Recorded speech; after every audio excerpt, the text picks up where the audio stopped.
All right. Well, I got your homeworks back this morning. Did you get the notice? And because we have a test tomorrow, right? So here's what I would like for us to do today. I would like to spend about half the class giving you some material, some hash table material. And I think it'll especially be easy to relate to now that we've actually done the hash table project and we see what hashing is. And then we do have an exam tomorrow, so we'll spend about half the class going over reviewing what's going to be on the exam and maybe reviewing some of the concepts. Okay, do you remember that on this slide we tabulated the 3 primary hash table design issues. The 3 hash table design issues are: how are collisions handled, and what is the hash function, and what is the capacity of the hash table. And the way our project, in our DP4DS project, the way we handled collisions was using what method? Linked lists. Yeah, linked lists, called chains. So that's collision resolution by chaining. And then the other, maybe we'll have some time later on to show you how the open addressing works with probing. See, basically what happens is with chaining, we allocate storage from the heap every time there's a collision. Well, actually, every time we do an insertion, we allocate storage from the heap, and we put it in the linked list. But with open addressing, what happens is, if there's a collision, and so that an element is already in the list, then you search for another place in the hash table. And so what happens then is you're not taking in storage from the heap, and so it's possible for the hash table to fill. And once the hash table fills, then you got to maybe reallocate a new hash table and copy everything over, and in order to get something to fit. So we'll take a look at. I think we should see how those algorithms work, maybe after the exam. So that's how collisions are handled. Now, what I would like to mention, talk about now are these other design issues. The second one is, what is the hash function? Now, we looked at we have learned and we have programmed 2 different hash functions. The Knuth and the Bernstein, right? So you've implemented those, and those, Knuth and Bernstein, they designed those hash functions, and they're pretty common. But each library, they might have their own hash function. The designer of the hash table, might come up with their own hash. Maybe some of them are proprietary. Maybe but most of them probably are not. But anytime you're given a hash table in a library, well, some designer had to design the hash function. And then the third one is, what is the capacity of the hash table? Now, so what I'd like to do now is just give you some ideas about these second 2 items. What is the hash function? What makes a good hash function? And what is the impact of the capacity of the hash table? Hash function design, all right? Obviously, in order for the hash table to have maximum performance, we want to minimize the collisions. Are you with me? Because every time you do, especially with chaining, every time you do a collision, every time you have a collision, you've got to search the linked list, right? So you want to avoid collisions. So what does that mean about the hash function design? What that means is that the distribution should be uniform. Now, what do we mean by the distribution should be uniform? What we mean is that each one of the n keys, so let's suppose we have n keys and k is the capacity of the hash table. So each one of the n keys should be equally likely to hash to any one of the k entries in the hash table. And on this next slide, I've got a figure that illustrates the difference between a uniform distribution and a non-uniform distribution. Okay, so look here. In part A, this is a hash function with a uniform distribution. Now, what's the value of n in this? N is the number. We will always use n as the number of entries in the hash table, and k as the capacity. So n is what? 7, and k is 10 in this particular example. Are you with me? So therefore, what's the load factor? 0.7, yeah, this is the same as example as we did before. And so let's suppose that we have these these 7 keys indexed K0 through K6, and if the hash function is uniform, if it's a good hash function, there will be no collisions because 7 is less than 10, less than or equal to 10. So if it were a perfectly uniform function, we would get it. Now, I don't know if you noticed, but when we did the when you tested your hash tables, did you notice that frequently you would have you could have 10 slots and maybe 7, but you'd still get what? You still might get a collision or 2. Yeah? Well, that means that our hash function is not, there's no perfection this side of heaven. Right? So, I mean, these hash functions that we're designing, I mean, they're not perfectly uniform. They can't be perfect. Actually, now that I use the word perfect, there is a situation, let me just mention this in passing. There is an interesting situation that arises, that can arise, it's not that uncommon in practice. There's this concept of perfect hashing. If you know ahead of time what your key values are, so suppose your key is a string, but you know ahead of time what they are. That means that it's not that any possible string can be asked for, it's not any possible one, but you know ahead of time. Let me give you an example. In C++, there are some key words like if, while, while, for, for. Each one of those is a string. Class, class. Well, when the translator is scanning when the compiler is scanning your source code, and it comes to one of those words, you know ahead of time what that, you could write down in a list all those words, if, while, class, all those words. And if you knew ahead of time what those are, you could actually design a hash function with exactly the right number of elements in the hash table and design it so that when you hash that, it would go straight to that spot in the table. That's called a perfect hash function. And you can actually design a hash function that's perfectly uniform, where there's exactly n items and n entries, k equals n. You can have a situation where k equals n, and if you know ahead of time what the keys are, then there are techniques for actually designing perfect hash functions. But that's where it's not. You would hard code that in to the table. You wouldn't be able to add and delete. You would just hard code it. It would just be a hard coded table. But so perfect hashing is actually possible, but under the where you pre-know what the keys are. At any rate, here in part A of the figure, we have a hash function with uniform distribution. And by uniform, we mean that the probability is like we said here before. Each one of the n keys should be equally likely to hash to any one of the k entries in the hash table. Now, on the other hand, a really bad hash function would be just they would all be clumped. You see, so in part B, they're all sort of like clumped near the top. Well, if the probability is not the same that it would end up in a 9, then it would end up in 2, sub 2. See, so the probabilities are not equal. So if the probabilities are not equal, that means there's going to be some clumping, but then clumping means more what? Collisions, and collisions means more what? Comparisons, and so that means worse performance. Now, does everybody, you see the idea there? Okay. So the purpose of the hash function is to kind of like mix up the bits. Actually, let's go to this previous example that we did. Look, do you remember when we did this this Knuth hash function example where the key string is hat?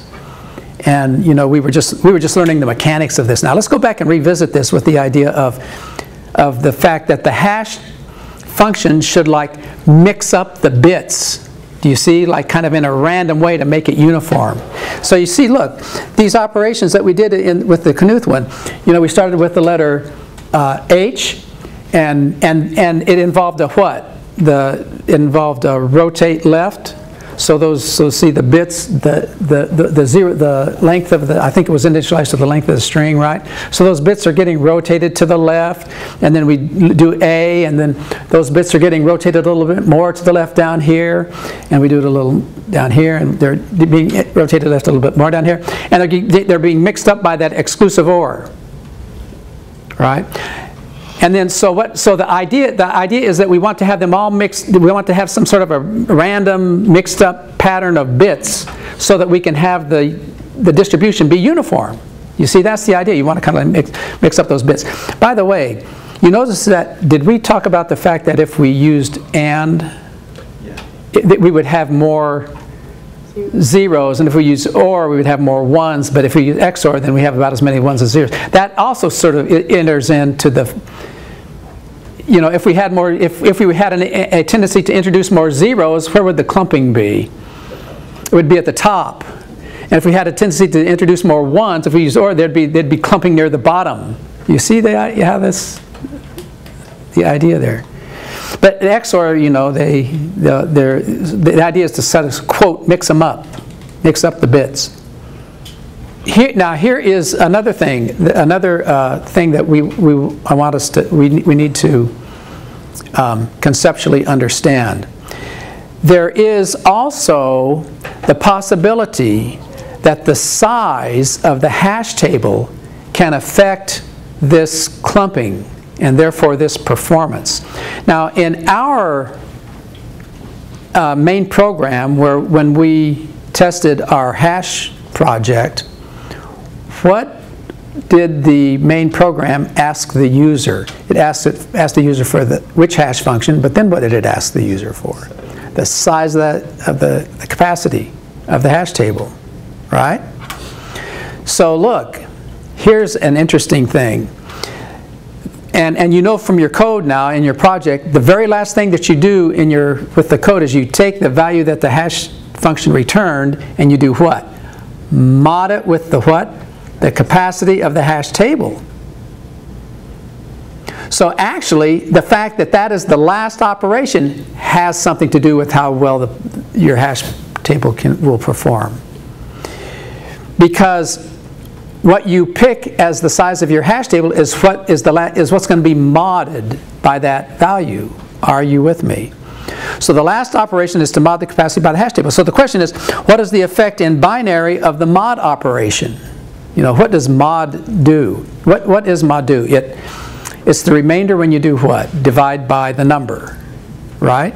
Now there's really an interesting thing in binary about this. And here is a fact, and we'll illustrate it with an example. If the capacity of the hash table is an exact power of 2,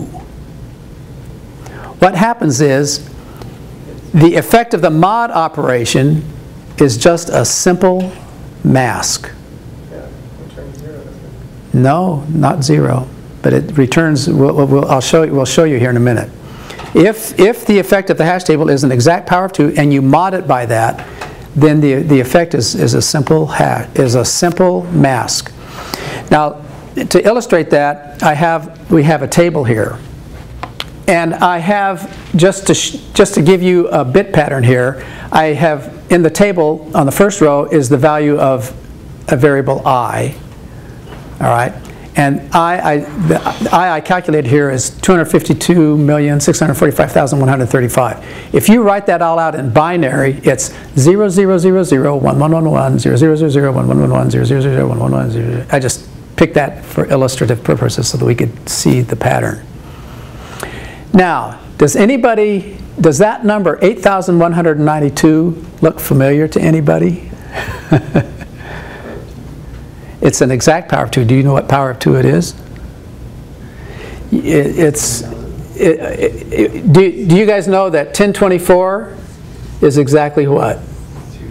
2 to the 10. By the way, you know when you do a computer science kilobyte, it's not 1,000. A computer science kilo is 1,024.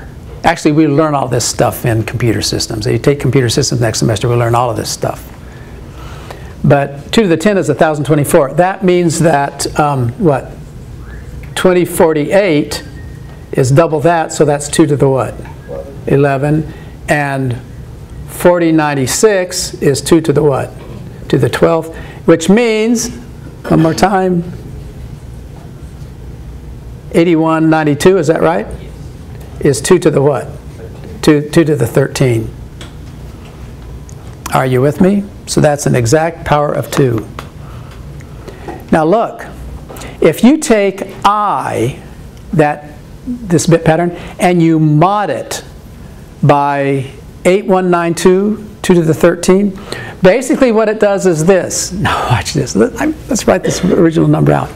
This original number is 0000111, 0000111, 0000111, 0000111. Now look, you guys, what did modding that by 8192 give us? It gave us basically just the what? The last what?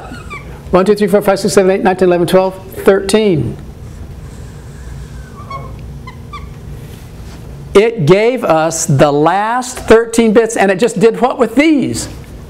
Just threw them away. So these bits didn't have any effect. Do you see what I'm saying? These bits here didn't have any effect on the result of modding. When you mod by an exact power of 2, you are throwing away bits, high order bits. That's what you're doing. Do you see what I'm saying? And you're just making them all, you're just disregarding, you're just making them all zeros. Are you with me? So look, do you see then that if this number instead of being, look, if this number instead of being 00001110001, suppose this was 1010101010 or 0111111, you know, none of that would matter. When you mask it, those bits are gone. Are you with me? On the other hand, if you mod by something that's not a power of 2, like if you mod by like 8189, then look, it's not just masking it. You got all these bits, you know, you got these bits are all mixing in here. You see how that works? Are you with me? So this is a fact that when you mod by an exact power of 2, you're basically, oh, okay, oh, here we go. What is, oh, I know how we can understand this. How about if we do it in decimal? What is here? What is 57832 mod 1,000? In other words, what is the remainder of this when you divide by 1,000? 362. So when you mod by an exact power of what? 10. You're just throwing this stuff away. Same thing in binary. So you see how that, are you with me on this? Yeah. That's 10 to the 3. So you can Yeah, it's 10 to the 3, so the 1,000 is 10 to the 3. You just keep the last 3 digits. okay. Yeah. Yeah. Now that's a really interesting fact. I mean, that's a fact we should all know. We should all remember now. All right. So here's the thing, you guys. So if the hash table capacity is an exact power of 2, then there are advantages and disadvantages. Because see, now, do you remember how we did an efficient multiply? Do you remember how we did in the Bernstein one? We said, okay, we want to do an efficient multiply. How did we multiply by 33? We shifted left 3 and then added the original one, and then we didn't have to send it through the multiply circuitry, which could take a lot longer. All right, and so if you have this a library where you predetermine that the size of the hash table is a power of 2, how could you do that mod operation more efficiently? Just one mask. See. So the advantage is, and so instead of doing the mod blah blah blah, you could actually have the mask with the 0f, you know, 000f, or whatever.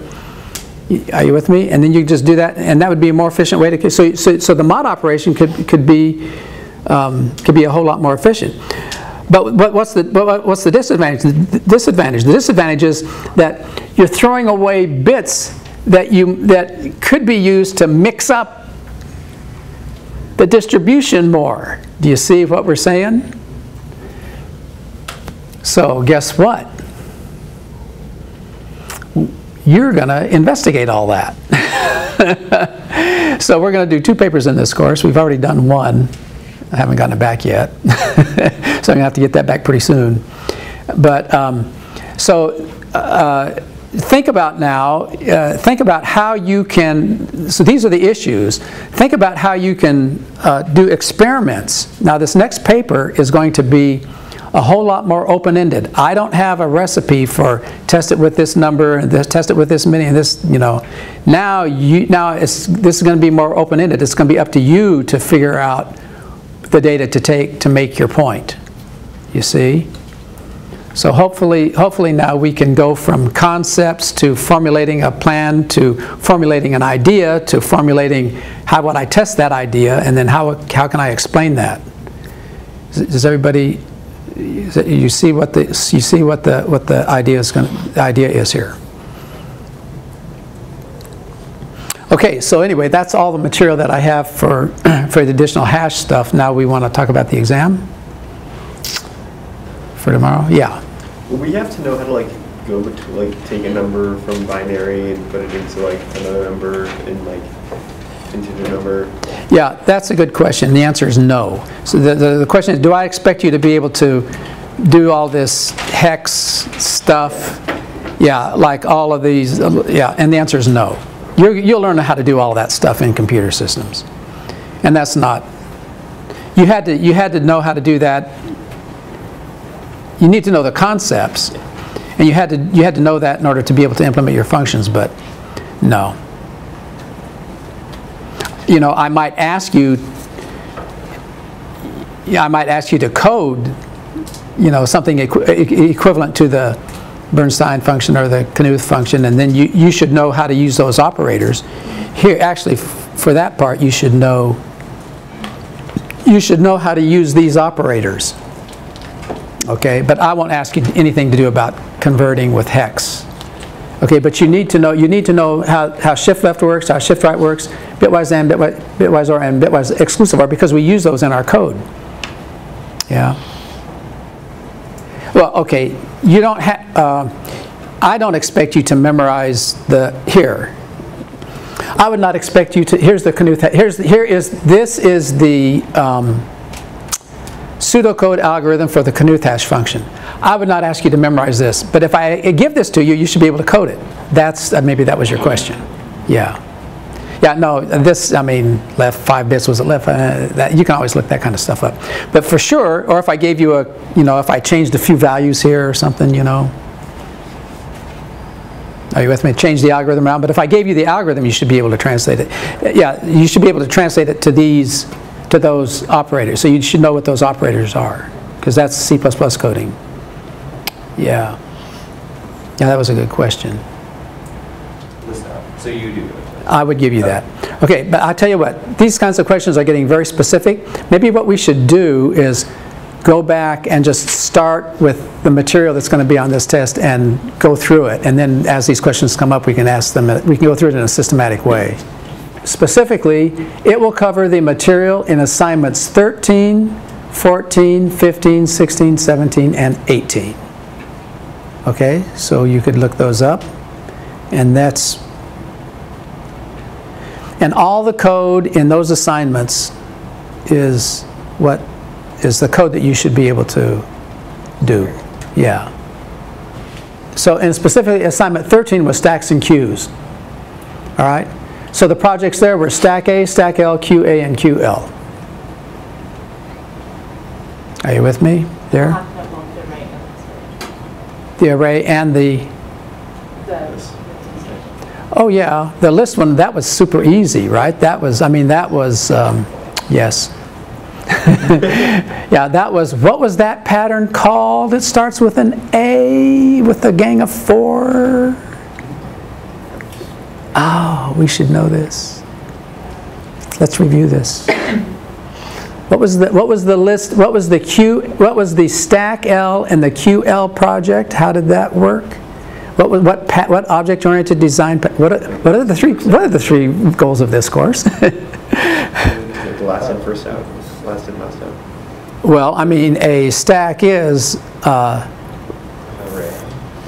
well Well, stack name is array. is a okay. Well, here's the question: is what in, what out? Last in. Last in, first out. A queue is first in, first out. But wait a minute, let's get back to my original question. The A implementations are the array implementations, and the L implementations are the list implementations. But I ask it again. What is the object-oriented? What is the name of the object-oriented design pattern where we used a linked list? That was the adapter pattern. Good call. All right, so we use the adapter pattern, and a linked list, remember, it was an attribute. And then for push, we used prepend. Are you with me? So now, actually, this gets back to your question. When we use that list, I would give you the documentation for the list. Okay. Yeah, so you obviously don't have to memorize what that, yeah, for sure. There'll be, like before, there'll be a packet. I'll give you a packet, there'll be two handouts, the exam itself and then the documentation. Yeah. All right, so any questions about stacks and queues and how those work? You remember how the circular queue worked? You want to look at that for a minute? Remember how the circular queue worked? Go around. Use mod, yeah. Yeah. So 14 was the by tree L. Now this one was a lot of pointers. This is a lot of pointers. And look at these methods we did. Set root, rem root, clear, rem leaves, num leaves, height, contains, equals, in order, and post order. Okay. And do you remember what the, and here again, I would give you the attributes for sure. Yeah, so I'll give you the attributes. Do you remember what the attribute, do you remember what, here, actually we should probably be able to remember this. Do you remember what the attributes are? What are the attributes in a by tree, L? Yes, it was an underscore root. And what was an underscore root? Yes, it was a node T star underscore root. And what was a node? And this is a pointer to a node. And what was in a node? That was a, yes, it was a node star underscore left and a T, was it data? Yeah. And then a node star underscore right. Yeah. And in this one, I remember there were, you remember there are tree versions and node versions, because most of the algorithms that are repetitive with binary trees are recursive. It's just inherently recursive. So, but on the other hand, we don't have the we're not using the composite pattern, and therefore left is not a tree, it's a pointer to a node. Remember that? Composite state, assignment 15. So this is the by tree CS, and here we've got root, rem root, clear, rem leaves, num leaves, height, contains, equals, in order, post order.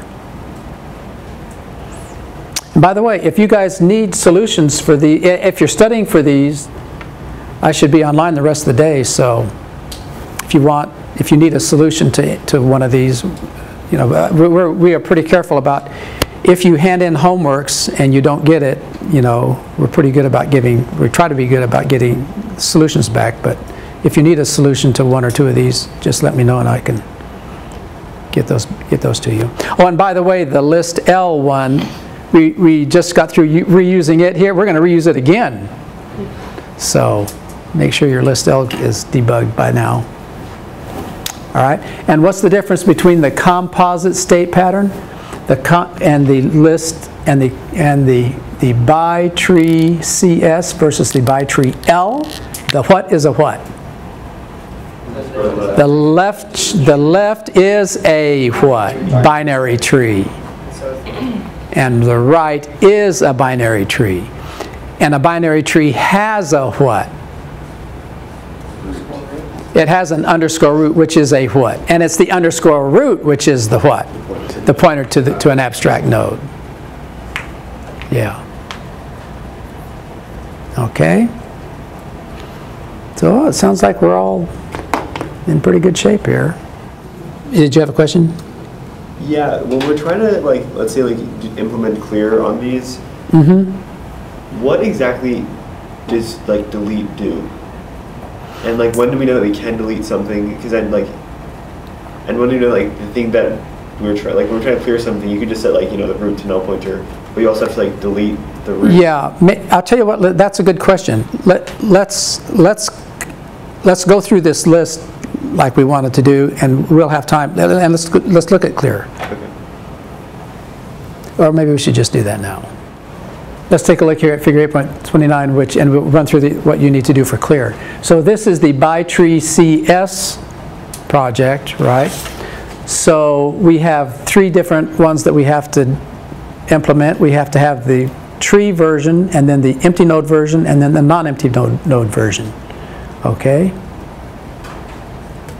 And this was an exercise for the students, so we can't look at the code on the slide here. But what does your code have to do? Well, let's think about it. First of all, what does the tree version do? It just polymorphically calls the node version, and it will polymorphically be empty or non-empty. Well, if it's empty, there's nothing to do, right? You see what I'm saying? If it's empty, there's nothing to do. But if it's not empty, then here's what it has to do. This used to be more difficult when we had raw pointers and we had to take care of delete ourselves. But now there's only one thing you need to do. If this is the original tree, all we need to do is change the owner to point to the empty node, and then, by the magic of automatic garbage collection, boom, the garbage is collected automatically. With the clear method, the solution for the by tree CS is actually different from the solution for the by tree CSV. And the reason is because, as shown in this slide, the minimal complete set of methods, there's 10 of them, root, left, right, to access the parts, and then there's 4 parts to build a binary tree: insert root, set left subtree, set right subtree, and operator gets, which is the assignment operator. And then the only way to trim a binary tree is to use remroot. So because we are limited to remroot, the algorithm for clearing a binary tree in the by tree CSV project is different from the one with the by tree CS.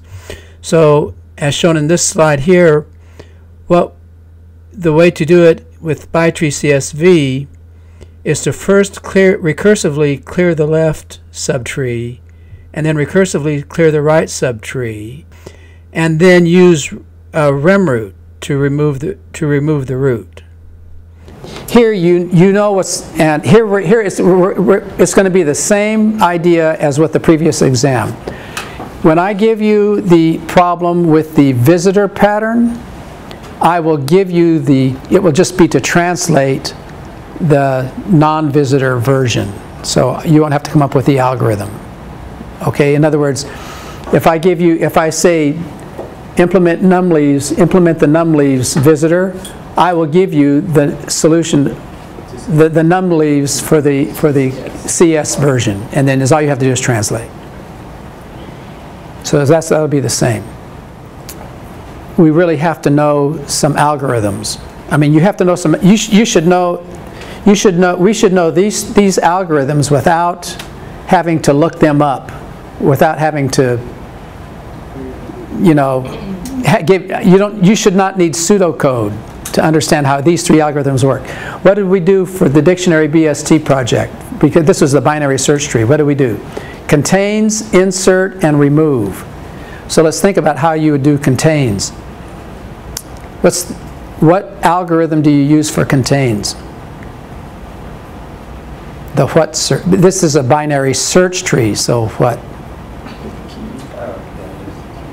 Since the binary search tree. If it's a binary search tree, you use a what? A binary search algorithm. And so you just compare it with the key, and if it's what you're looking for is greater than, you recursively search. If it's, wait, what did I say? I think you said greater than. If what you're looking for is greater than the key, well, whatever I said, let me say it again. Okay, so for example, if the key that you're looking for is less than the root, then you would recursively search, do a binary search of the left tree. If it's equal to the root, if it's greater than the root, you do it to the right. And if it's equal to the root, you do what? You set the values. Then it's equal, and you set the value part. Right? So you should know, I shouldn't have to give you that algorithm. What about insert? How do you insert into a binary tree? Suppose, what about these numbers? 70, 90, 40, 50, 30. If you insert these in this order, what's the shape of the tree? Well, so 70 would go where? 70 would go here, then what? 90 would go here, and then what? 40 would go here, and then what? 50 would be less than 70 but greater than 40, so 50 would go here, and then 30 would go less than 70, less than 40, then 30 would go here. Okay, so but the order here, oh, by the way, so what happens is, every time you insert an element into a binary search tree, the element gets inserted as a leaf. It does not get inserted at a leaf, but it does get inserted as a leaf. I think I didn't know how to say that the last time when we were doing this, because this last one that got inserted, this 30 did not get inserted at a leaf because 40 is not a leaf, but the 30 did get inserted as a leaf. So you see how that, so you understand that algorithm. And how about remove? Here, how would you, now, so you need to know this algorithm too. Let's suppose we have this, 90, this is 100, this is 80, this is 60, this is 45. How would you remove 70? What would the tree look like if you remove 70? Well, actually, here, let's even do it like this. Let's have this one be 200, and then let's have this be some other tree. So now, how would you delete 70? You would like find a way down to 70 first. Well, actually, let me do something else. This would be 55. Is that right? Are we still a search tree? Yeah. And this would be 65. Yeah. Oh no, wait. Sorry. This would be, well, anyway, let's leave it like this. Now, how would you delete 70? Well, search for the 70, find the 70, then what? The left child is here. The what? The maximum of the left child is here. Then what would happen? This 70 would get the what? 60. And then what would we do? Rem root of this. So then this would go away and the 55 would come up. Yeah. So that, you should know that algorithm. I mean, you programmed it. So, assignment 18, you should definitely know the concept of hashing, you know, what a hash table is. Oh, and here's another thing, you guys, that I haven't really been emphasizing, but let me give you a hint that you should maybe think about these questions tonight. Because I haven't, like, the manuscript is not written and you don't have all this material to read. But we need to think about what the big theta is. of all of this stuff that we've done. And all of the stuff that we've done, it's been pretty straightforward what the big theta is. Do you think you could do best case, worst case, big thetas? I mean, look here, what's as an example, well, this tree is not a balanced tree. If it were a perfectly balanced tree, what would be the worst case would be what? If it were perfectly balanced, the worst case would be the height of the tree, and the height of the tree is what? Big theta of what? The log of n. If it were a perfectly balanced tree, the best case would be what? No, well, the worst case would be like, the best case would be at the top, so that'd be big theta of what? Of 1. But that's only if it's empty, isn't it? No. If you're searching for 200, that's big theta. You're just searching for something. Well, searching for 200 is the same thing. Because you can't insert it in the room, is what I'm saying. Oh, right. Yeah, oh, yeah. So let's say we're doing contains. Yeah. Okay, on the other hand, if it's a degenerate tree, you remember what a degenerate tree is? Lopsided, only one leaf. The worst case is what? Big theta. It's n, and the best case is 1, because it would be at the root. So the average would be what? What do you think the average would be? Big theta of n over 2. I mean, on the average, if you averaged them, you know. But big theta of n over 2 is big theta of n. Yeah. Okay, so questions like that. I mean, do you see how to think through these things? So by now, I hope you can think through these big thetas. Yeah. So if it's a balanced tree and we're doing the worst case, the reason it's big theta of log n is because you need to go down. If it's, yes, because it's the height of the tree is how many comparisons you have to make to go, yeah. Yeah. So that was a real quick verbal run through, and because the manuscript isn't written now, you don't have manuscript to refer to, but I mean, see, look, I mean, hopefully by now this stuff is becoming intuitive and we can, you know, understand how all this works without being shown every single case. Are we good? Okay, well, good studying. I'll be online if you have questions.